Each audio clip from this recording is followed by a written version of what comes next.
La conquête, c'est l'action de conquérir.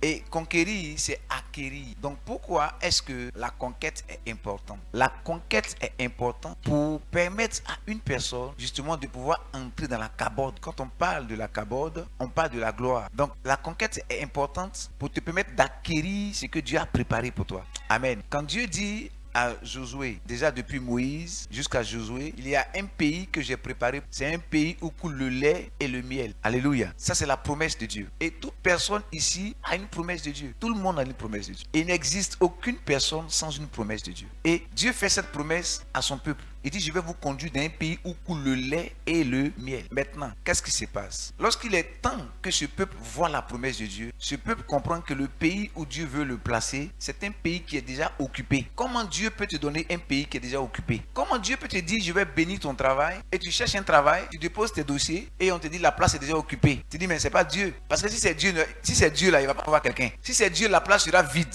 Si c'est Dieu, les choses seront faciles. Dieu m'a dit, ce monsieur là, c'est l'homme de ma vie. Donc si c'est Dieu, ça va être facile. Si c'est Dieu, le mariage sera facile. La cérémonie même, oulala, ça sera ouf. Mais si c'est Dieu, c'est que l'argent va venir. Mais si c'est Dieu, c'est qu'il ne va pas avoir de souffrance. Et voilà la pensée qu'on a en général. On dit si c'est Dieu qui m'a appelé, si c'est Dieu qui m'a béni, si c'est Dieu qui m'a conduit, il n'aura pas de souffrance. Ça, c'est la pensée qu'on a. Mais la Bible dit que nos pensées ne sont pas les pensées de Dieu. Et nos voix ne sont pas les voix de Dieu. La voix de Dieu, c'est une voie de conquête. Il n'y a rien que Dieu te promette, que Dieu place sur ton chemin, que tu ne dois saisir par l'esprit de la conquête.